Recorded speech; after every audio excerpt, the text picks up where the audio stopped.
Before watching the video, don't forget to subscribe to our channel by clicking the subscribe button below and clicking the bell icon to be notified whenever we publish a new video. In a recent video, we talked about the benefits of drinking aloe juice. Did you watch it? Aloe vera is well known for its use in health and beauty. You can find many of these benefits on our channel. The main properties of aloe vera are found inside the leaves in its gel. When cutting a piece of the leaf, we can see mucilage, a structure with a concentration of 90% water and 10% fiber. In this cut, we can also see the plant eliminating a yellow, viscous liquid. The substance of this liquid is toxic. Did you know that? So to enjoy the benefits of aloe vera, you need to be careful with how you extract and how you remove this substance. See now how to cultivate aloe and use it safely. Researchers explain that the yellow resin of aloe vera leaves is rich in substance that have a heavy laxative action.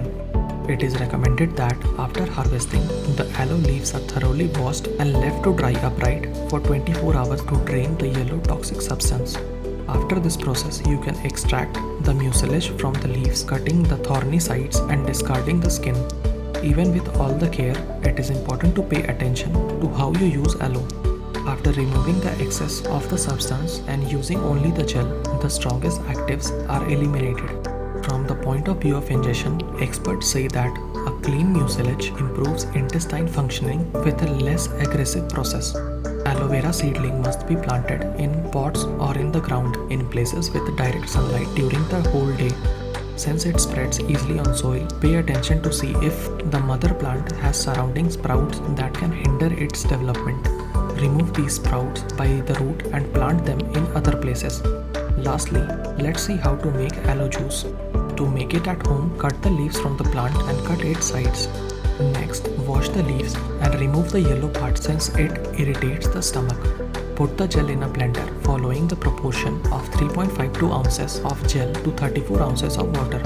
If you want, add 1 tablespoon of honey and citrus fruit like lemon or orange to make it tastier. You can drink only 0.67 ounces of the juice 2 to 3 times a day. Excessive consumption may cause nausea, abdominal pain, and diarrhea due to the presence of aloin, a substance that irritates the intestine.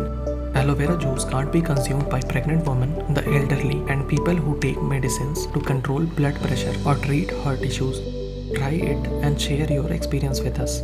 I request all of you to keep yourself hydrated by drinking plenty of water, at least 2.5 liters per day, and say no to junk food and choose high fiber foods and exercise daily. If you like the video, give it a thumbs up and subscribe to the channel for more Ayurvedic remedies.